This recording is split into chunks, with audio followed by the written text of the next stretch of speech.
jërë ngeen jëf yéen ñu safoo di seetaan TDI ñu ngi leen di gërëm ku ci nekk sa tur ak sa sant di la tatagal di la jox sa wàccuwaay di am mbégte sax su nekk di leen présenté seen émission jàngat émission bi nga xam ne dafay waxtaanee lépp li nga xam ne moo xew si ayu bés bi tey jii nag ñu war a waxtaanee thème bi nga xam ne thème bu am solo la thème bi nga xam ne moom moo lëmbee instant yi nii réew mi mooy Sénégal horizon 2050 bi nga xam ne le président de la République monsieur Bassirou Diomaye Faye ak le premier ministre Ousmane Sonko def nañ ko fële si Sikat vraiment ñu war cee waxtaanee ak suma ki nga xam ne moom mooy sama chroniqueur Babacar Ndour tey nag moom invité de marque invité boo xam ne tey jii mu ngi jugee ba Bakel donc mu tudd Abdourahmane Ndiaye donc ñëw mbir waxtaan ak ñun ci li nga xam ne moom mooy deuxième point mooy mbënd bi nga xam ne wax dëgg yàlla xew na fële ca Bakel wax dëgg yàlla population bi di souffrir donc ñu war cee waxtaanee Abdourahmane maa ngi lay nuyu bu baax a baax. merci Mademba Fall. maa lay nuyu bu baax. di la gërëm ak di la jaajëfal ci invitation bii nii.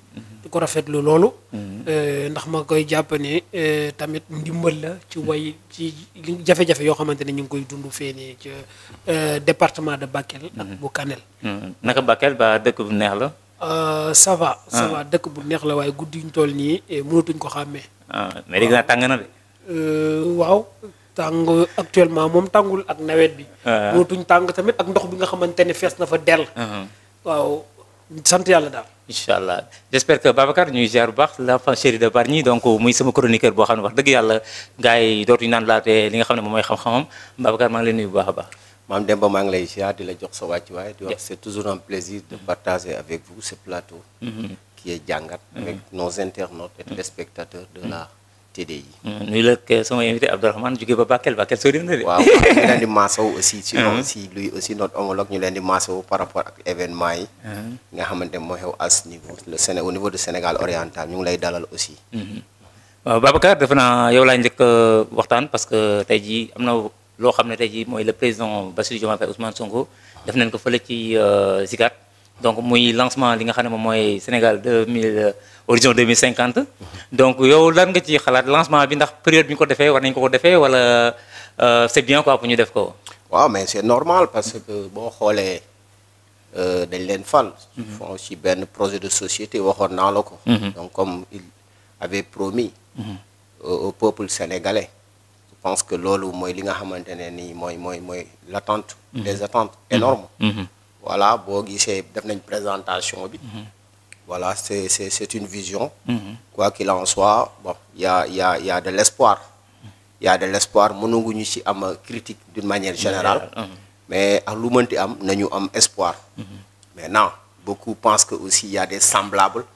par rapport ak le PSE. plan Sénégal émergent de Macky Sall. xam nga aussi wax ji mooy que ne ici les gens ils nous parlent de vision. bon ils nous parlent de vision. Au-delà, une vision, est-ce que c'est un programme? Et dans cette vision qui est Sénégal 2035, il y a le concept Jubal Jubanti. Nous présentons ci benn format.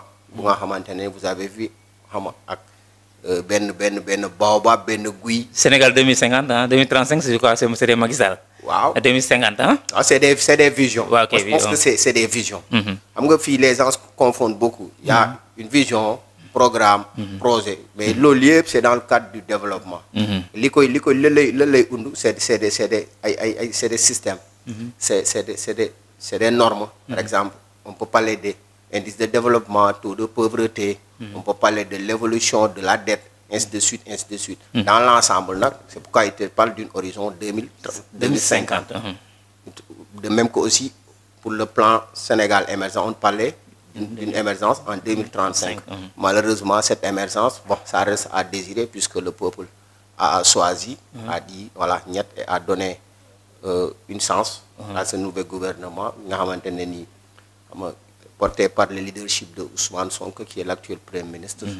Voilà, je pense que c'est une vision, on peut admettre, mais on va entrer peut-être après dans les détails pour mieux décrypter ce qui est normal. Maintenant, la question de souveraineté est posée où? Parce que en fait, au début, Ousmane Sonko, li nga xamantene ni moy confiance wala li nga xamantene ni mom lako nit ñi peut-être topé won de trop moy début de sa carrière politique avec son livre Solution, de même que Pétrole et Gaz, qui vraiment avait fait des révélations par rapport à les ressources également non la ko mëna waxté sax li nga xamantene moy pétrole bi li nga xamantene ni vraiment y a des failles une question de mal-gouvernance qui décriait auparavant.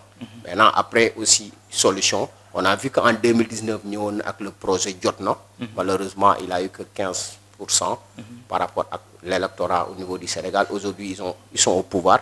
Beaucoup, ils ont à dire que, par exemple, ce projet n'est pas d'eux. Parce qu'ils nous parlaient de plus de 4000 cadres qui avaient fait ce projet. Mais tout projet nécessite des critiques. C'est ça qui fait la politique. Est-ce que le fond du projet, mais forme bi lañu xol parce que Sénégal tout est politique parce que bo xolé tay amna ñoo xam ñuy génn def ay conférence de presse nan non li nga xamné mom moy référentiel bi Ousmane Sonko tek ak Bassirou Diomaye Faye mom ak Macky Sall PC bi parce que dañ ko copier mais loolu est-ce que loolu moy débat bi réellement Babacar? Bon en fait xam nga dama lay jox ben exemple nga comprendre ce concept parce que c'est un projet de société. Il y a que des concepts. Moi je crois pas aux concepts. Xam nga man dama spécifique. Moi comment je décris les choses. Bon, le plan Sénégal émergent, composé de PAP 1, PAP 2, PAP 3. Mais est-ce que they coïncide avec le contexte national et international? C'est pourquoi le projet est varié. Données varient. En 2019, la population n'était pas. Aujourd'hui, on parle de 20 millions d'habitants. Donc, le chiffre est changé, le concept est changé. Maintenant, on peut se projeter d'une vision numérique. Faire montrer aux gens, mais moi en fait moi personnellement je crois pas assez parce que pour moi bu dee ne Macky Sall li mu jaayoon dañ ne baaxul on n'a pas vu l'émergence aujourd'hui on tend vers 2050 avec un concept particulier wax naa la ko représentatif xam nga ñoom guy lañ la tegal pour nit ñi mën a comprendre guy lañ la tegal guy gi racine yi mooy jubanti tronc bi mooy li nga xamante ne ni mooy corpus mais pour man autocritique bi ma ci am man muy que na données yi ngay wax beaucoup ils te disent que le Sénégal est un pays pauvre ak li nga xamante ne moo tax mu pauvre c'est juste que nous ne sommes pas souverains pour man loolu mooy question bi comment aller vers la souveraineté xam nga projet yi neex na on peut mettre des livres on peut décrire mettre des bases des théories des concepts mais pour man bu fekkee ne à l'exemple Sénégal dañ ne dafa feebar Macky Sall la nekk médecin Ousmane Sonko nekk médecin Macky Sall la ñëw di ko faj yaa ngi dégg le fait de amener le PSE ñu désengorger Dakar mettre échantillon comme pôle urbain de Diamniadio wala ne Sénégal nii lay mel d'ici peut-être 2035 on a vu bon il y a pas mal mais malheureusement beaucoup avaient jugé que il y a des malversations sur pas mal de projets qui devaient voir le jour malheureusement ils n'ont pas vu le jour cause ils te diront que par rapport à le rapport de FMI en 2021-2022 ils te diront que voilà c'est la Covid ou bien cette pandémie qui a cassé ce dynamisme vers Sénégal 2035. C'est pourquoi je vous dis que li nga xamante ne mooy contexte international day coïncider dañ ko war a sóoraale on ne sait pas qu'est-ce qui nous attend là-bas maintenant ñoom aussi ñu ñëw ne dañuy faj Sénégal avec une vision tout d'abord beaucoup ils ont décrit un projet ce projet qui a été tant attendu d'ailleurs même Ousmane Sonko avait projeté pour le mois de septembre mais malheureusement bon je dis malheureusement puisque bon, en fait il y a une pression de l'opposition une pression des acteurs civils et tout autre maintenant aujourd'hui ils ont exposé cela est-ce que ça va passer ou pas mais de toute façon c'est un ensemble c'est un ensemble c'est des acteurs c'est nous les Sénégalais d'abord qui doivent adhérer à ce projet maintenant il y a les critiques dañ ko war a accepter critiques positives critiques ça va dans des critiques objectives pas être toujours dans la politique politicienne maintenant ce qui est inquiétant encore moi que li nga xamante mooy defoon na ko par rapport à sa sortie en disant que les chiffres ont été manipulés donc ce qui signifie que tout va être biaisé pour ñi nga xamante li nga xamante mooy chiffres yi ñu am day biaisé mais Babacar plan de transformation bi boo xoolee tey bu muy ñëw si yoon bi maa ngi gis des affiches yoo xam ne moom lañ teg def benn baobab mais boo xoolee ay gàncax rek lañ ci def ak benn xale ça montre que dafa mel ni boo seera boo jàngee image dafay mel ni ce plan là est fait pour la génération future waaw donc loolu la est-ce que xalaat nga ne bàyyi nañ xel ici génération bi nga xam ne moom moo fi nekk mooy jeunesse bi nga xam ne ñoom ñooy génn di dem si gaal yi affaire yooyu est-ce que programme bi yaakaar na bàyyi na xel parce que boo xoolee tey jii moo tax ma ne la d'une part waaw ok donc est-ce que bàyyi na xel population bi si jeunesse bi nga xam ne y en a d'autres qui ont une autre vision comme man moi personnellement je crois pas à cette vision bu fekkee on parlait d'une vision 2035 c'était des politiques qui connaissaient le Sénégal et l'idée yoonu yokkute lañ commencé woon. Tu te rappelles. Parce qu'on peut pas développer ou bien décrypter sans pour autant se rappeler des anciennes philosophies. En fait, il y avait yoonu yokkute qui était peut-être pour certains ben échec. C'est pourquoi il a fallu réfléchir sur un projet de société qui s'appelle PSE. Aujourd'hui, il y a un nouveau régime. Au début, qu'est-ce qu'on avait? Aux solutions. Bien jot na wax naa la ko. Tey ñu wan la ay garab wax nga ko yooyu yëpp pour moi c'est de la communication. Ça c'est d'une représentation. 2050 on ne sait pas.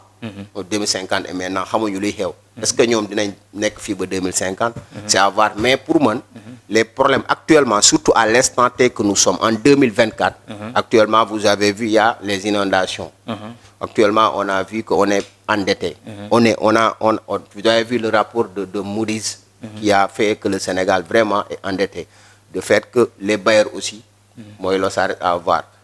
Ñi nga xamante ne nii ces bailleurs qui vraiment ñu gëm na ne bu yàgg ba léegi ñoo fi nekk que ça soit la Banque mondiale ou bien le Fonds monétaire international qui beaucoup pensent aussi bon ils ne sont pas pour notre souveraineté parce que ces institutions qui reflètent bon les institutions de Bretton Woods tu vraiment nga gis ne les États-Unis ak la France ñoo fay décider ñooñu bi ñu la joxee ñoom ñoo lay orienté donc yow mën nga am volonté bi mais la dernière décision ne revient pas à nos politiques cause pour laquelle beaucoup avaient pensé à une rupture c'est-à-dire de ne plus porter l'espoir sur le Fonds monétaire international de même que parce que Ousmane Sonko l'avait dit qui a fait que beaucoup ont confiance de même aussi dans ce projet il y a la question de la monnaie parce que ñun tant que ñun ñu ngi yor monnaie bu nga xamante ne ni est contrôlée nous ne serons jamais indépendants parce que cette monnaie nous appartient pas ça appartient foofu dinaa ko ñëw après ma ñëw si Abdourahmane dinaa ñëw foofu si monnaie bi Abdourahmane ñu ziar bu baax a baax j'espère que tey jii affaire u Bakel moo la fi indi mais dañu en tant que jeune Sénégal même boo nekkee Bakelois tamit nekk nga Sénégalais donc tey jii li nga xam ne tey le premier ministre ak le président def nañ ko donc lan nga ciy xaar yow en tant que jeune quoi. Bon comme li mooy wax en fait j'évite un peu d'être damay éviter nekk ci commentaire politique yi wala situation yi parce que actuellement dafa am loo xamante ne ci moom la ñu nekk moo ñu gën a soxal moom moo ñu gën a yitteel mooy lan suñu mbokk yi suñu waajur yi nekk fee ci dëkk ba nan la ñu génnee ci jafe-jafe mbënd gi nan la ñu génnee ci ndox bi voilà je pense que moom laa gën a concentré wu en tant que Sénégalais et par rapport à tout autre commentaire. waaw en tant que Sénégalais tey en tant que Sénégalais. non en tant que Sénégalais mooy li mu la wax rek. parce que Bakel c'est dans le Sénégal. c'est dans le Sénégal plan bi tey ça prend en compte Bakel ça prend Kaolack et cetera. comprendre nga. j'ignore pas. je dis pas aussi le contraire. mais sauf que. On s'est fixé comme objectif d'être beaucoup plus concentré pour éviter aussi de ne pas se divertir ci yenn question d'actualité yi pour nous tey il y a qu'une seule actualité il y a qu'une seule chose qui vaille c'est la situation dans le Sénégal oriental c'est la situation dans le nord de cette montée du fleuve qui vraiment effraie mais aujourd'hui qui empêche à la population de dormir je pense que urgence bi tey ñun pour ñun foofu la nekk te suñu xel suñu xalaat ak suñu lépp tey bu fekkee am na orientation économique am na orientation politique ñu war a def c'est faire ça inchallah voilà léegi bu ñëpp génnee ci ndox mi bu ñu leen génnee situation ba teg leen à partir de ce moment là mun nañ xalaat kii mais léegi benn xalaat rek la ñu am inchallah kon léegi dañuy ñëwaat si yow léegi nii voilà donc ñu continuer ak Babacar j'espère que wax nga ko léegi nii nee nga instant nii Sénégal wax dëgg yàlla dañuy sonn ci ay maanaam ay plan dañuy teg ay plan dañuy teg ay orientation teg lu nekk teg ay vision teg lu nekk mais boo ko xoolee après doo am jeexital si li nga xam ne mooy population bi parce que man plan bi dama ci tiit quoi parce que doo ci dégg xam nga la boo xoolee imaginaire da ngay xam ne ñii ils sont là dañuy def plan bi pour sóoraale wuñ l'actuel ñi nga xam ne ñoom ñoo fi nekk mooy la jeunesse sénégalaise est-ce que sóoraale nañ leen ci plan bi carrément foofu laa bëgg ñu expliquer parce que boo xoolee tey ñu ngi def seen publicité bu ñu defee publicité ay xale ñoo fa nekk yaa ngi ko maanaam gàncax geeg yooyu ñu montré ay affaires mais ça montre que tamit dañuy dem pour que l'avenir du Sénégal quoi maanaam xale yi nga xam ne tey ñu ngi door a judd wala xale yi juddaguñ donc ñu defaral leen réew mi ba ñu ñëwee fekk fi daal man loolu laa gën a mais ñi fi nekk moom kon le président Bougane lu mu ko expliqué dañu mel dañoo fàtte ñi nga xam ne moom mooy marchand ambulant yeeg yeneen ak yeneen est-ce que xalaatoo loolu aussi. waaw bon loolu yëpp mu ngi ci biir. man nee naa ni ma ko comprendre laa lay wax. loolu ce n'est qu'une projection tout à l'heure je te l'ai dit. Le fait de voir un vieux, ça représente troisième âge. Le fait de voir les enfants. Ça représente les futures générations. Mais pour moi, ce n'est que de la communication. Et ce qui est important, ce sont les données. Ce sont les données. À l'exemple, on te dit qu'en 2023, pour les populations, on a 18 millions. Et nous, en 2050, ils projettent pour 39. Maintenant, sur ces 39, la question de l'emploi des jeunes, depuis belle lurette, c'est la grande problématique au niveau de notre société. Ils te parlent d'ici 2050, ils vont créer plus de 7 millions d'emplois. Comment? C'est à voir. Mais est-ce que l'Union débuté, est-ce que ça reflète carrément, est-ce que ça va nous permettre, ou bien ça va leur permettre d'atteindre ces objectifs? Les contextes changent. L'INI est valable en 2000. Valable ça 2024. Non, 2025, autant pour moi. Parce que tout le temps, il y a un mécanisme. Il y a la guerre. Par exemple, la guerre de l'Ukraine. Elle impacte sur notre économie. Par exemple, pour faire pandémie, on ne sait pas. C'est des projections. Est-ce que l'ol dynam ou pas? C'est à voir. D'où question de l'ol moyen. Ça, le projet, nous allons comprendre. D'où ne l'ol moyen 2050. Nous avons dit qu'il y a un mécanisme 2054 dinañ am tel résultat ñom loolu lañ projeté. Maintenant c'est à l'opposition de critiquer. Mais qui va défendre, qui va financer ce projet? Mais comme d'habitude, la question de la souveraineté qui était une promesse. Mais est-ce que yaakaar nga né c'est FMI tay bu démé ba tay le pouvoir actuel se glorifie que FMI est pour avec parce que ñom ñoo doon wax FMI même et moi je crois moi kan financer projet bi kan mo koy financer parce que moi personnellement xam nga je suis acteur je crois pas à c'est parce que depuis FMI ils sont là. Depuis la Banque mondiale ils sont là. Je vais vous expliquer une chose Mame Demba. On a un budget. Et le budget est composé des recettes et des dépenses. Les recettes, c'est les fiscs, et les sociétés et les individus. Nous permettent, par exemple, 4 milliards pour un budget. Macky Sall avait projeté pour 7 milliards. Mais les gens pensent que à travers ces BR, est-ce que ça va permettre d'être souverain? Parce que nous, d'habitude, nous avons fait orienter ces investissements. Nous avons investir le fi, nous avons défal ni. Et là, pour moi, si sonn rek ñun ñoo ci gëna sonn parce que ñom li taux d'intérêt yi ñi am non c'est ñun kañ lañuy autonome dina metti nak. Moi je pense que pour les débuts on va essayer de voir parce que autonomie espérons aussi que peut-être nak ñom ils ont espoir qu'ils vont gagner les élections législatives parce que l'autre aussi benen ralentisseur la. Léegi autonomie boobu noonu ñoom ñu ngi ko yaakaar ci bay bi quoi loolu xalaat nga ci ne loolu. l'agriculture waaw boo xoolee. Moi je pense mais avec les hydrocarbures. Parce que nous on a des ressources. Mame Demba nous avons toutes les potentialités je ne cesserai de le dire. de développement lépp lu dëkk war a am pour développer. Sénégal am nañ ko. Sénégal ñun suñu problème nee naa la ñun gis nga débat yi bari na trop. mais joindre l'utile à l'agréable. moo fi amul. Une question de sincérité, question de patriotisme, le don de soi pour la patrie, que vraiment eux, ils chantent, on peut pas. Et là, je salue ces concepts. Que le concept Djoub Djoubel Djoubanti, qui est la porte de ce projet, de cette vision Sénégal 2050. Maintenant, le corpus, moi, Garab Guigui, le tronc, je parle de Nala, comme on a dit, capital humain. Yen la ñu war a am. Tey la société les jeunes doivent se former. loolu aussi dafa nekk problème tey taux d'alphabétisation bi. njàng mi parce que mënoo développer réew te amuloo xam-xam. côté yooyu yëpp da ngay gis ne tey on est confronté à ces difficultés. les abris provisoires. ainsi de suite tey dafa am lu nga xamante ne c'est des réalités. tey nag bu weesoo loolu réalité yi fi am sur le terrain. yooyu la ñu war a régler d'abord. mooy li ngay wax ni les inondations. xalaat nga ne plan bi gars yi teg mën na développer Sénégal. Rafet na trop. Wow, sur le maquette. Maquette bi jekk na quoi. Trop une bonne communication. OK. On va une bonne communication. Tronc bi buñ la expliquer ne la feuille. Déjà le baobab, on va venir sur le baobab. Le baobab est légendaire. Oui, c'est tout ça. De part liñ koy xam nga guy mom. ni mu mel te mën na dund ay siècles. Le baobab force de résilience bu am quoi. moo tax ma ne sur la réalisation. sur la communication et sur la conception du projet. ñu mën ko gis. c'est joli mais est-ce que c'est ça la réalité? La réalité c'est autre parce qu'on a vu l'exemple. Abdoulaye Wade avait un projet. Même Mamadou Dia avait un projet. Senghor, ainsi de suite, ainsi de suite. Mais le Sénégal reste toujours pauvre. Le Sénégal reste endetté. Les gens crèvent de faim, l'insécurité, ainsi de suite, ainsi de suite.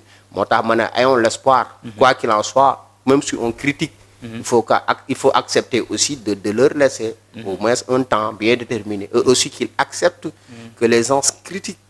Parce que aussi critique yooyu mooy mën a tax ñu orienté wu critique yooyu mooy mën a tax aussi ñoom ñu mën a jubbante wu et en respectant aussi li nga xamante ne ni mooy la démocratie en respectant li nga xamante ne ni mooy les acquis et les sauvegardes des régimes sortants. Merci beaucoup Babacar Ndour wax dëgg yàlla xam-xam bi sell na j'espère que yéen ñi nga xam ne yàlla leen seetaan TDI wax dëgg yàlla monsieur Babacar Ndour lu mu fi wax leer na nañ donc ñu delluwaat rek Babacar daf j'espère damay dugg si beneen point bi. waaw parce que pour que ñu waxtaan si parce que tamit aussi tamit loolu c'est très important ñu invité quelqu'un boo xam ne mu ngi jugee ba Bakel donc ñëw fii si TDI pour mën a wax ak sénégalais yi li nga xam ne waa Bakel moom la ñuy dund Abdourahmane yow mi nga xam ne yaa jugee Bakel dañu bëgg nga wax ñu rek exactement lan moo fa xew daal Bakel. waaw je pense que tey li xew si suñu foofu noonu. umputul kenn. ñaam sax ñun ñi ngi fii. di ko dund. tey Sénégal gi àdduna bi yëpp teg nañ ci seen bët. parce que les images et les vidéos font le tour du monde. donc ay nit yoo xamante ne ndox dafa ñëw nangu seenu dëkk. nangutul ay kër wala kii waaye dëkk lëmm la nangu nit ñi génn dem ci àll bi et je pense que ça c'est le long de la vallée. Ce n'est plus une question du Sénégal oriental tout simplement, ce n'est plus une question du département de Bakel et de Kanel, mais c'est le long du fleuve Sénégal. Et je pense qu'aujourd'hui la menace est sur Saint-Louis. li nga xamante ne jot na dund mu ngi dem day continuer rek du arrêter parce que c'est des lâchers d'eau au niveau du barrage de Manantali.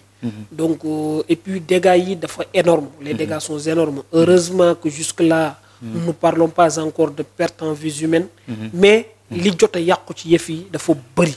lu mu def ci yàq-yàq dafa doy waar. ndax rek budul dara rek xëy génn sa kër ndox génne la fa rek loolu dara gënu mu ko rëy.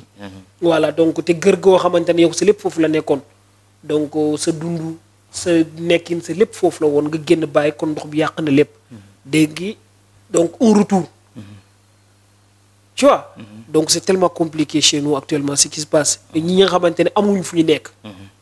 obligé ñi dem ci àll bi àll boo xamante ne.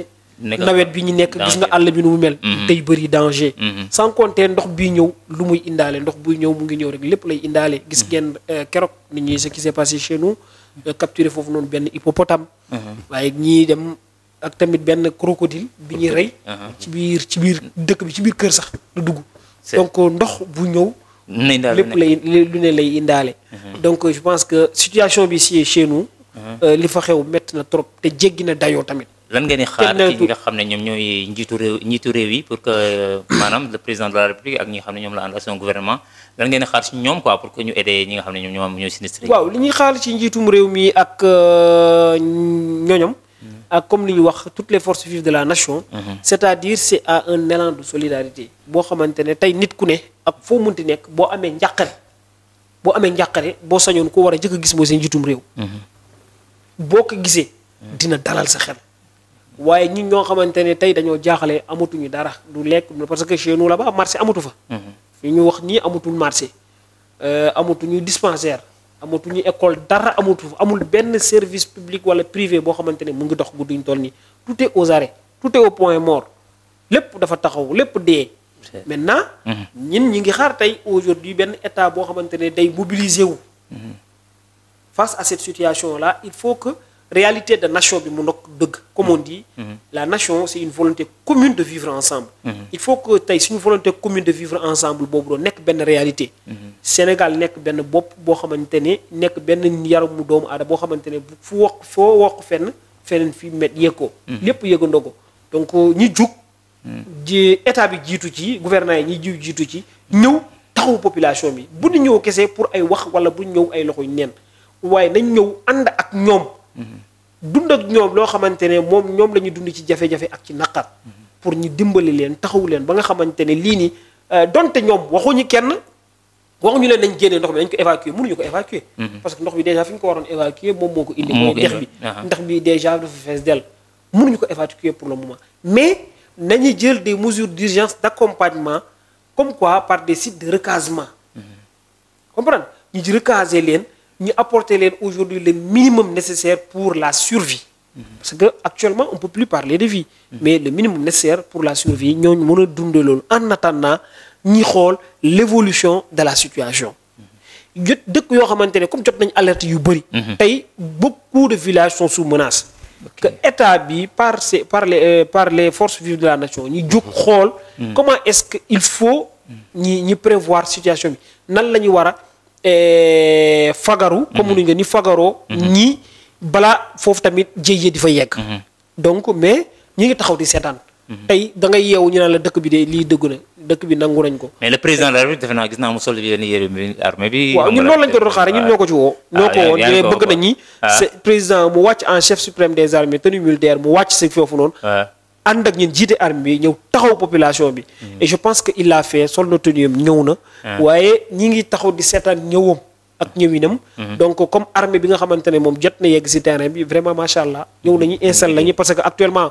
am nay dëkk yoo xam ne ñu ngi commencé am courant parce que courant amu fa woon réseau amu fa woon dara amu fa woon donc ñu ngi commencé de retrouver un tout petit souffle de vie donc affaire yi mu ngi gën a ñëwaat espoir mu ñëw yónnee tamit ndimbal dund bi ñëw na donc y a des mesures d'accompagnement par rapport aux vivres et tout donc espoir yana yow loolu ñi indi dund bi lan ngay xalaat ci ñoom parce que ñu gis Sénégal en général sinistre yi nga xam ne dañuy yuuxu mais gouvernement bi day décaisser des milliards mais fi mu war a àgg des fois dafa àgg bu ñu waree jot 10 000 francs 1000 francs la ñuy jot loolu lan nga ciy mën. non tey ñun on n'est pas dans la logique de la distribution des billets de banque.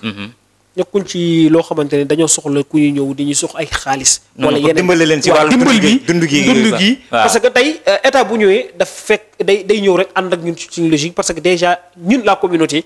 ñoo njëkk a jóg organiser wu. xaaruñu. il faut en urgence ñii fi nekk dañoo soxla dimbal ñi dem par des maisons de communauté chaque jour nga gis oto bu départ ak ay vivres oto bu nga xamante ne dañuy jël bus lëmm def ko ba mu yeb ko ba mu fees dell ak dund pour mu dem foofu noonu benn nit moo koy convoyer wala ñaar ñu yóbbu ko ba ci dëkk ba ñu yem foofu noonu te buñ ñëwee foofu noonu tamit c'est tellement organisé que bu ñëwee bu soobee yàlla buñ ci raxul politique parce que guddiñ toll ni ñun tal nañ leneen guddiñ toll ni gars yi tal nañ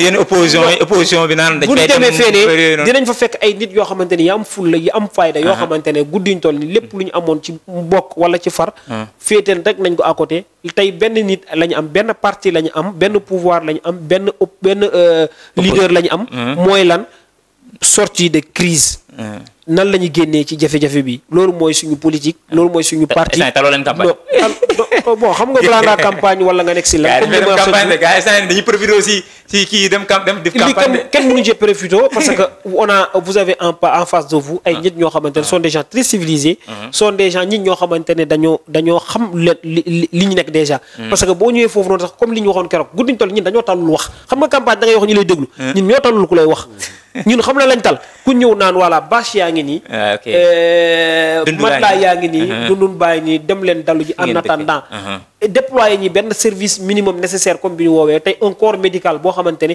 pour parer à toute éventualité parce que actuellement il faut prendre des devants parce que ay nit yoo xamante ne dañoo génn ci kër nekk ci ay àll donc il faut être très vigilant il faut être très très très prudent ñun tey loolu lañu accompagnement yooyu noonu la ñuy xaar te et toutefois aussi ñi ngi saluer élan de solidarité boo xamante ne peuple sénégalais am nañ ci te tamit cri de cœur yi ñu doon def yuuxu yi ñu doon def génn donc ñi ngi sant que Sénégal yëpp dégg nañ ko te ñëpp jug nañ ci tey ñi ngi gis les partis politiques yi ngi fi am ñi ngi def ay communiqué di ci wax le président il y est allé ñi ngi gis dem annonce que Thierno Madani Tall de la famille omarienne tey ni mu ngi ciy wax donc yooyu yëpp sant yàlla la donc c'est un élan de solidarité boo xamante ne mu ngi jógee fépp mu ngi jógee fu ne ñëw tey di ñu massaw di ñu dimbali tamit ay ñi nga xamante ne ñi ngi yëkkati seen i koppar di ko def ci yëf yi di ñu dimbali pour ñu mën a génn ci situation bi donc loolu dañ koy santé bu baax a baax et puis ñu ngi ci saluer ñëpp tamit.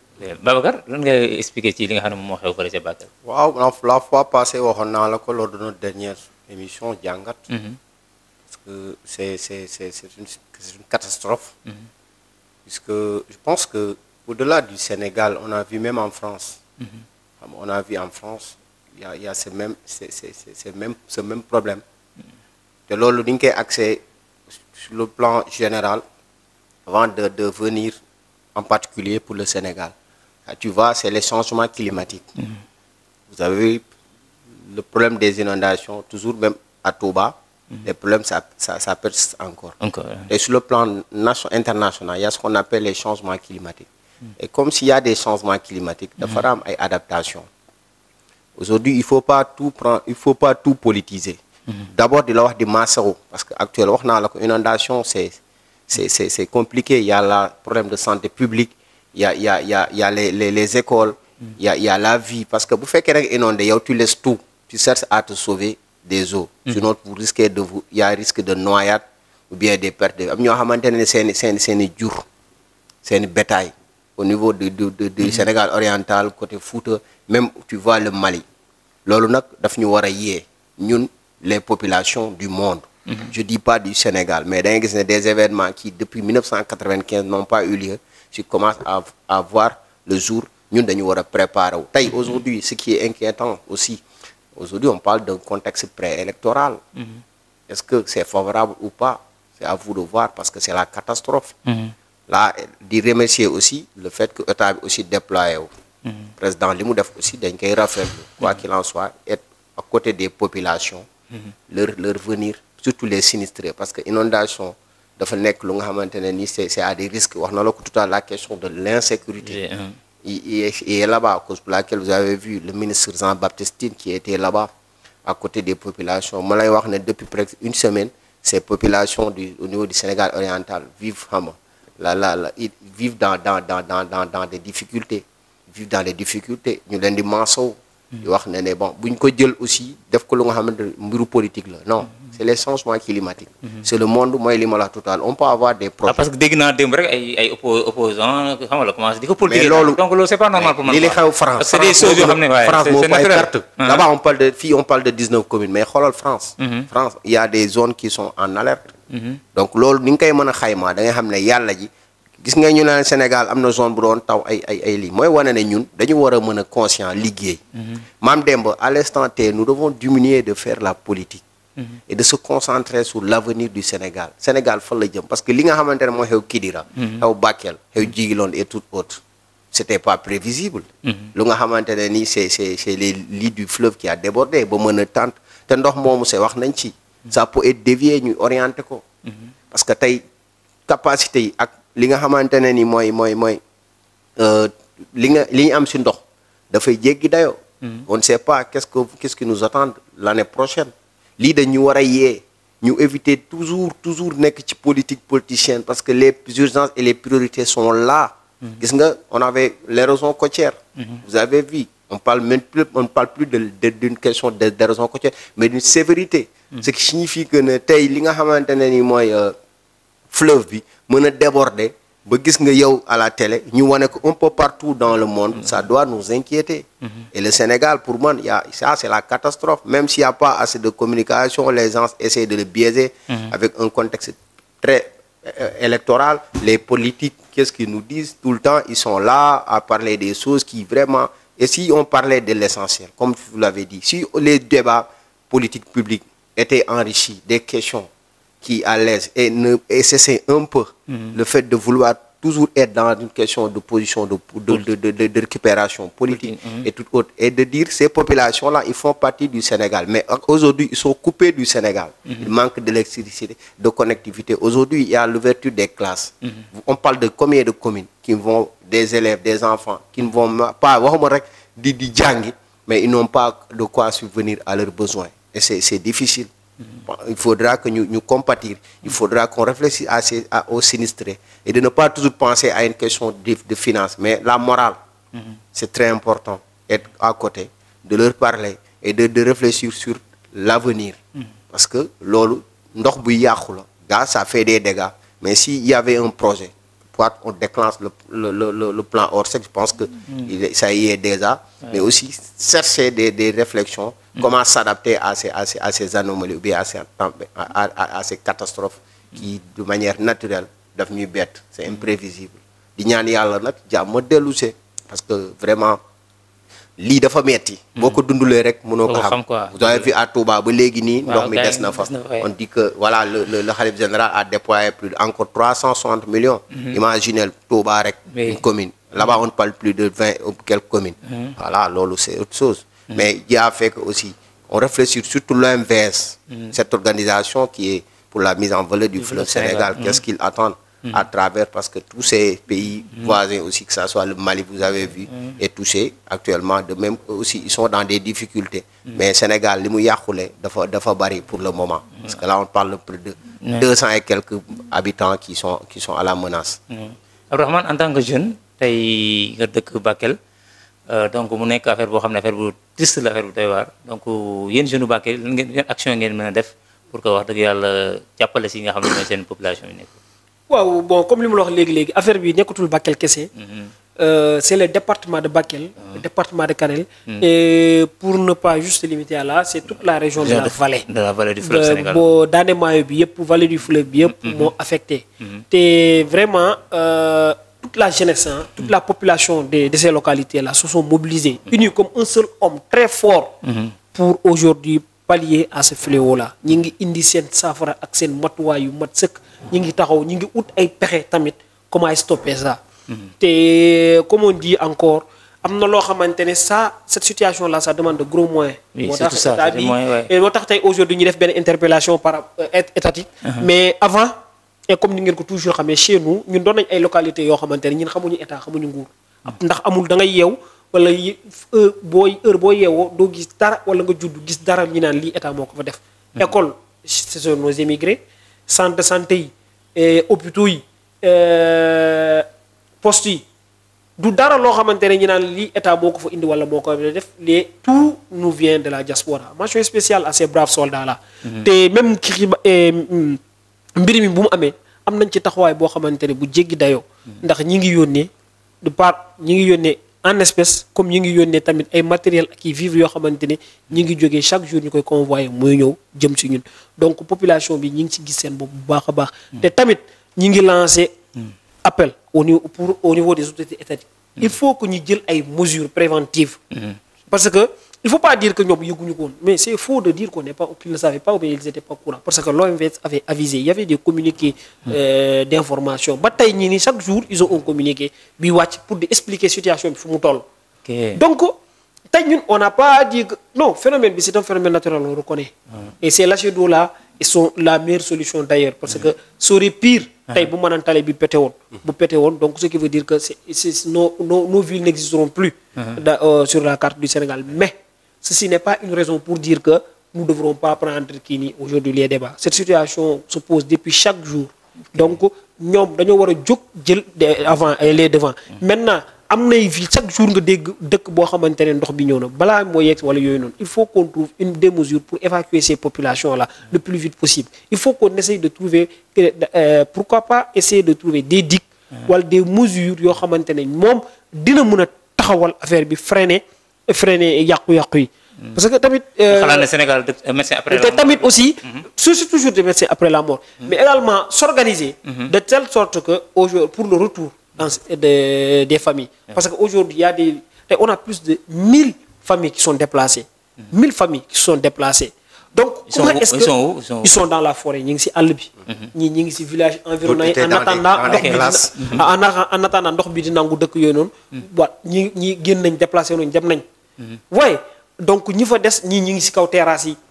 waaye donc mais attends comment est-ce que organiser. l'eau reste stagnante toujours là-bas. l'eau est toujours stagnante mu ngi foofu noonu. ba léegi nii da amuñ benn solution pour dolliwuñu parce que fleuve bi dafa fees. et puis voilà il y a une crue totale. Donc maintenant aujourd'hui encore xam nga lii bu amee. c'est-à-dire tey aujourd'hui on a nos terres.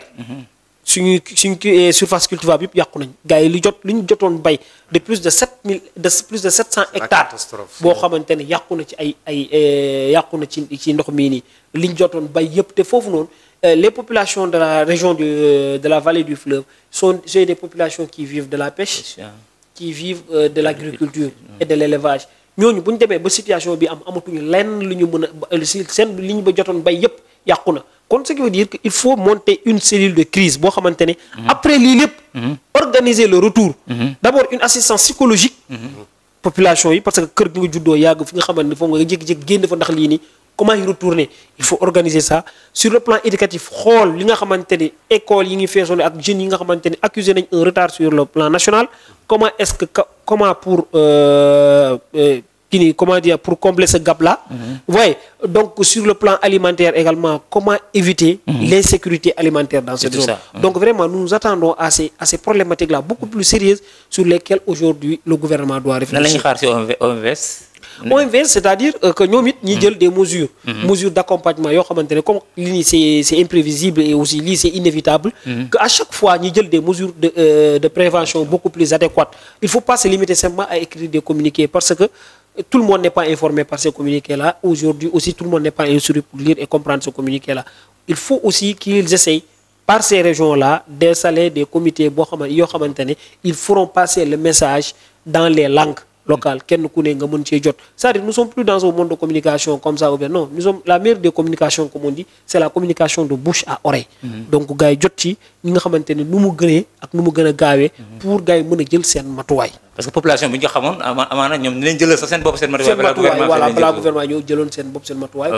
et donc, le gouvernement, c'est ce qu'on regrette surtout. Il n'était pas là après. Mais il y a le gouvernement Macky Sall mais le fait moi qui non inondation c'est récent. C'est récent mais yi nga xam alerte yi nga xam ne OMVS daan na ko def. Non, alerte c'est pendant les événements, c'est avec ce gouvernement là. C'est avec ce gouvernement. Si les alertes là c'est bien avant le mois c'est vers le mois de septembre bi la quoi. C'était prévisible vu les OK 6 mois de septembre bi la woon quoi. Non, cette année c'était prévisible. Waaw boobu gars yi taluñ ko ñu ngi doon wax DPG am naa loolu lañ taloon DPG yooyu au Sénégal loolu lay problème Babacar Sénégal dañuy fekk fu góom bi am la ñu faj góom bi mais dañuy dem ci caaxaar bi c'est le problème du Sénégal maanaam ñun dañu nekk ci détail man su ma seetaanee yenn télévision yi seetaan yenn débat yi chaque jour c'est des débats politiques purement politiciens gars yi dañuy fàtte sax exactement population bi lan la ñuy dund quoi donc c'est tout à fait un problème donc Babacar yow nga nekk quelqu'un boo xam ne wax dëgg yàlla sa xam-xam màcc ci wàllu maanaam sociétal donc tey sur le plan nan la ñu war a def ba def famille yooyu noonu yëpp ñu ngi naan ñu ngi ci àll bi yaa ngi dégg c'est des familles c'est des villes yaa ngi dégg nan la gouvernement bi war a def ba mën a saytu jàppale ñooñu quoi. D'accord. Bon, tout d'abord il faut évaluer la situation. Comme l'a si dit mon cher, parce que là c'est la catastrophe. C'est un phénomène qui est naturel. Et là je te l'ai dit tout à l'heure. C'est pas nous qui vivons ces difficultés. Il y a la France, comme on le dit. Mais Babacar, qu'est-ce que nous devons étudier dans ça?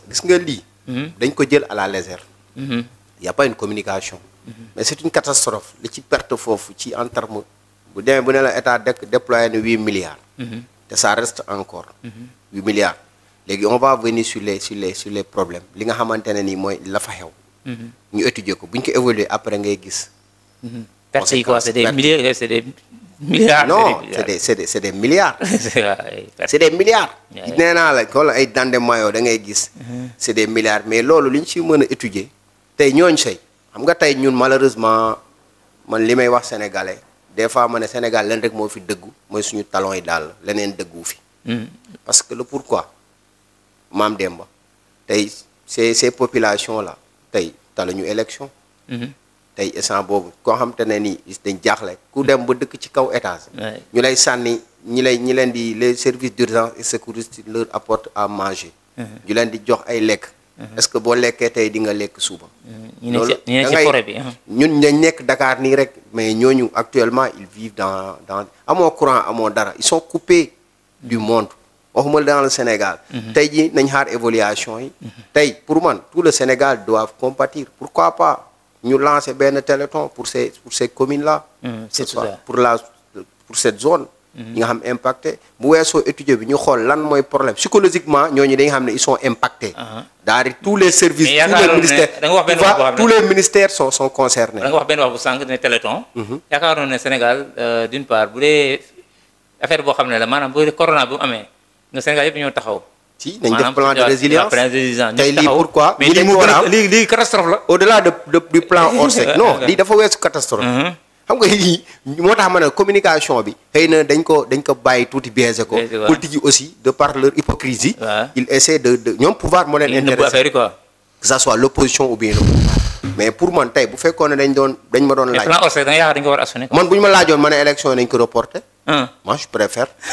bu ñu ma laajoon si suite ou bien mon cher li ngeen di dund nii est-ce que tey ñeental ngeen campagne bu ñëwee campagne lan lañ leen di wax qu'est-ce qu'ils vont vous dire. je pense que bu fekkee ne intérêt population. mooy li may wax chaque jour rek. j'évite d'être dans des considérations et des commentaires politiques mais li xew mooy.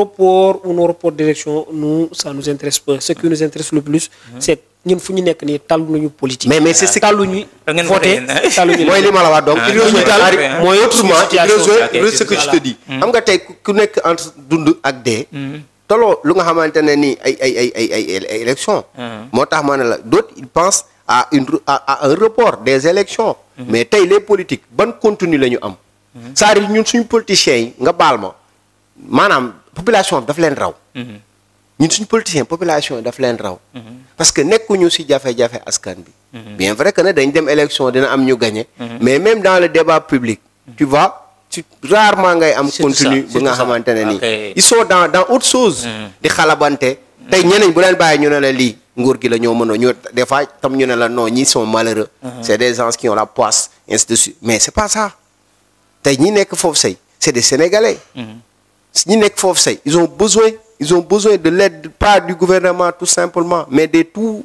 citoyens sénégalais qui vraiment mën nga jàppone lii à tout moment mën na dal ku nekk tey li may wax rek loo dundul mënoo xam mais ñi nga xam dañ koy dund tey ñu ngi dégg ñenn ñi fii nga baal ma xam nga chaque jour ñu ngi def conférence de presse par-ci par-là mais ñoom seen parti bu ñu defoon conférence de presse ñu ne non par exemple que ça soit l'opposition ou bien le pouvoir nañ décaisser benn fonds comme ni ñu ko defoon ci Covid bi ñu lancer cagnotte nationale pour ñu jox ko état mais yooyu c'est des réflexions mais malheureusement je dis aujourd'hui ñun nos malheurs c'est nos politiques mais nous les acteurs on réfléchit pour comment aider ou bien comment orienter les gens leur pousser à comprendre que quoi qu'il en soit aujourd'hui il faut que les gens sachent que il faut que nit ñi xam dara monde bi day changer dafa am ay changements tey yow gis nga Burkina Faso a connu le désert ñi nga xamante ne mosuñu am taw ñu ngi taw lii boo xoolee bi ñu ubbee fleuve bi ni muy tijjee man de mosuma ko gis daanaa ko dégg nag mais loolu man c'est la première fois bi ma juddoo ba léegi ma door ko gis mu nekk loo xam ne bu fekkee situation bi gëj am foofu depuis 1962 vous avez vu 62 xam nga loolu ça fait plus c'est des années après l'indépendance quoi c'est des années tey jii on parle d'autoroute de l'eau man li ma si metti sax bu weesoo jafe-jafe yi mais ndox moomu c'est récupérable tey loolu daf ñu war a wan moo tax potentiel ressources yu ñu am da ngay gis loolu nga xam ne loolu ñun dañu waroon réfléchir si comment loolu ñuy récupérer ko mu mën a irriguer d'autres zones kii tey ndox waru fi sax manqué lii fi am ni capacité bi ngeen am si ndox te bu ñu réfléchir woon ñun ndox duñ ko jënd wax naa la ko ñun le Sénégal est béni de par sa position géostratégique tey lii daf lay wane ne nos politiques ont échoué dans ce sens. merci Abraham tey sa kàddu gu mujj lan ngay def appel ban ngay lancer. waaw mooy li may wax chaque jour di massawu coono surtout suñu waajur yi di massawu coono suñu zone yi di leen wax incha allah ñi nag ñoom ñooy ànd ñëpp comme le mot conseil donné comme objectif nous nous sauverons tous ensemble nous périssons tous ensemble bu soobee yàlla ndox bi ñi ñëpp nañ ci génn ci jàmm ak salaam waaye tamit buñ ci nar a des ñi ñëpp ñoo ci desandoo bu soobee yàlla te incha allah dans l'espoir que kenn su ñun du ci des si vous permettez même d'ailleurs naa ko wax ci suñu làkk waxtaan ak ñoom donc bandiraɓe daande mayanaɓe fof min calmini on min juurima onon bandiraɓe mi on jii hannde no wayni ɗam ndiyam muusi metti ɓe gande so Allah jaaɓi enen fof min jaade hare nde so Allah jaaɓi ma Allah newnu fof te kala ko foti waɗede kala ko foti dañede kala ko foti haalede kadi ɓe yimɓe darde fonde waɗede waɗe so Allah jaaɓi ma yetto ɗon mamin kalɗon so Allah jaaɓi te amin ñaago kadi hamin ballitoron muñal yo Allah newnu yo Allah wallitoron muñal te so Allah jaaɓi ma ɓennu e dow jaam e dow cellal muusi noon metti hamnima bonande nde heewi mais yo Allah hannanen ɗo Allah hannanen ɗo maren conin ko wat hasu kuñ wat hasu xanta comme xa gerowr mo xombe situation ga mo xombe lenke ko ta xoto bur a xoto a bononde ngobo xa wona lañagana lagana muñun tongondoy na sutrato tangeña dudo waraga bakke xibaare mo xombe jom do xeer kamma wodo xay dome wonta tok falle alla gana duge keji wuso mbak dome jom do xeer kamma wala gana ñaan fotan xa ay wuso ñaan dome o gana ñi bononde wuso bon dome jom do xeer kamma donc xana haqilulisi xana haqilunta xunde alla gana duge siga su gan xawñaan sigira xew su be gan xawñaan mo sigida batte araga sinon mo xombe assalamu alaykum wa rahmatullah.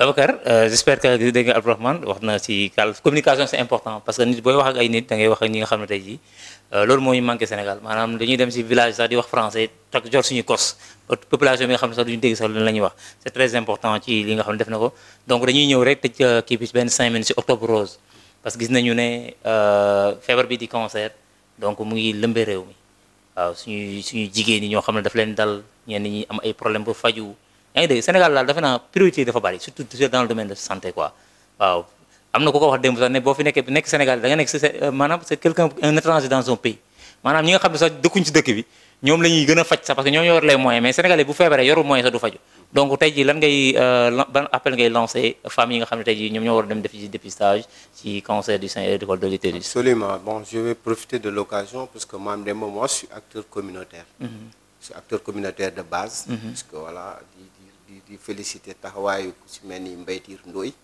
qui est le président des acteurs communautaires au niveau national, qui on a beaucoup travaillé. De même que aussi Mamadou Ndione qui est le président au niveau du district de Diamniadio, puisque aussi en étant acteur communautaire da ngay mën a nekk ci activité yi. On n'est pas agent de santé, mais on travaille avec les acteurs communautaires de base. Ils sont d'ailleurs eux ils ont organisé tout récemment une consultation au niveau de notre commune. Di wax ne un peu partout parce que c'est un réseau. Moi je suis dans le réseau au niveau national. J'ai l'information. Comme vous le savez aussi en cet octobre rose, on sensibilise, on rappelle aux femmes. Parce que bon, ça est là, il y en a beaucoup. Ñu mën a wan li nga xamante parce que au-delà d'avoir octobre rose, da ngay gis ne c'est dafa nekk li ñu naan cancer du sein dafa nekk lu nga xamante ne ni dafa bari ci jigéen ñi et qui parle la femme c'est le monde la femme c'est tout donc pourquoi pas les rendre hommage en tant qu'acteur moo tax moo wax la ko man maa ngi ci j'y suis daanaka nag dañu mën a sol ay yére yu rose mais on les félicite on les encourage un peu partout au niveau du Sénégal donc di wax ne rek nañ gën a am taxawaay l'engagement bi gis nga Mame Demba ce ne sont pas juste les partis qui font les développements non il y a d'autres acteurs que les gens oublient souvent les acteurs communautaires les acteurs de base ainsi de suite de même que boo xoolee ci corpus santé xam nga santé fii nan la organiser woo dañuy am case de santé am poste de santé am district am hôpital niveau 2 niveau 3 niveau 4 niveau 5 c'est comme ça et nous automatiquement comme on l'avait fait boo xoolee man durant toutes les années Covid j'ai travaillé léegi maa ngi woon ak SNEIPS sur la question de sensibilisation sur les orientations aujourd'hui man chaque année boo gisee je participe damay nekk on a un groupe WhatsApp on fait des efforts de même que au-delà de ça aussi ça m'a permis de rendre hommage aussi ak sam benn xarit au niveau de la Côte d'Ivoire bu nga xamante ne Ibrahima bon boo xoolee ci lii taxawaay bii nii la demee ba génne réew mi quoi ba génne réew mi xam nga ci benn organisation bi naan société civile africaine engagement communautaire ce que beaucoup oublient donc c'est pas seulement en étant dans les partis politiques qu'on peut travailler pour le Sénégal non donc le feebar bii nii di cancer donc nekk loo xam ne tey jii ravage bi muy def ci réew mi faj bi seer lool soo ko amee say mbokk duñ nelaw doo nelaw mais boo famille dem defi dépistage mu teel ko xam il faut sensibiliser davantage que voilà que mu nekk benn fléau bi nga xam ne dañ ko war a éradiquer dans l'ensemble parce que lépp loo gis rek lu benn mën ñaara ko daax bu nekkee ñett nag xayrun Abdourahmane femmes yi nga xam ne tey jii dañuy jàkkoonte yenn feebar yi mooy cancer du sein donc tey jii lan ngay wax femmes yooyu noonu dañ dem dépister wu rek comme am nañ possibilité dépister wu gratuitement à cette période d'octobre rose donc nañ def seen kéem lay kattan ñu dem dimbali seen bopp moo gën quoi fagaru co ba ngay ceteel voilà jóg ci ba ngay am tànk donc nuyu rek tàggatoo ñi nga xam ne ñooy seetaan télé am mun mbégte wax dëgg yàlla recevoir la ci plateau bi maa ngi leen di remercier ñoom ñëpp di leen jaajëfal di leen naan merci tamit ci ndimbal ak seen taxawaayu ak soutien bi nga xamante ne apporté ngeen ñu ko vraiment jërë ngeen jëf gàcce ngalaam. ñu ngi remercier aussi Cheikh Bamba Kane bi nga xam ne moom moo facilité li nga xam ne moom mooy invitation bi di ko remercier bu baax a baax ci sonn na ci trop pour nga ñëw wax dëgg yàlla surtout waaw wax dëgg yàlla waaw mu woo la sol téléphone waaw Cheikh Bamba mais voilà donc un grand journaliste aussi ñu ngi koy def benn coucou mu ngi ci terrain bi rek di rayante ndax TDI donc Cheikh ñu ngi lay féliciter bu baax a baax encore une fois donc mention spéciale à vous mention spéciale aussi yi nga xam ne ñoom ñoo seq TDI yëpp bureau beeg yëpp Babacar sa kàddu gu mujj. waaw kàddu gu bu njëgi encore di massawu ñi nga xamante ne nii mooy population bu Sénégal oriental ak les Dandé Mayo et tout autres. di aussi di le remercier comme d'habitude. ok merci di rendre aussi di remercier li nga xamante ne nii dama koy fàtte souvent dañ may interpeller mooy les membres. de la plateforme Aar Sa Moomeel ak tous les modérateurs qui sont là-bas ñoo xamante ne nii d'habitude gis nga mag ñoom ci ñoom laay nekk tout le temps donc aussi je profite de cette occasion parce que ils ont l'habitude de suivre jàngat xam nga les Sénégalais aussi d'ici et de la diaspora c'est qui vraiment ils me suivent di leen wax ne mu ngi noonu seen émission jàngat la di kontaan aussi si ñëpp xam nga les internautes de la TDI xam nga boo ku lim doo juum mais da nga dul matal di remercier aussi suñu technicien Mbaye ak Daba ñu remercier aussi toute l'équipe de la TDI di wax ne jërëjëf yàlla may fekk ak tal jërë ngeen jëf mu doonoon seen émission jàngat ñu dalaloon fi ki nga xam ne moom mooy Abdourahmane Ndiaye nekk fële dëkk Bakel donc doon wax ci wàllu li nga xam ne moom mooy xew fële ci Bakel ak Babacar Ndour bi nga xam ne moo nekkoon suñu chroniqueur donc di remercier bu baax ñi nga xam ne ñoo ñuy faral di ñuy seetaan di remercier Mbaye le grand technicien wax dëgg yàlla sonn ci bagage bi trop donc di remercier ñëpp di leen jox di dagee ci beneen émission jàngat jërë ngeen jëf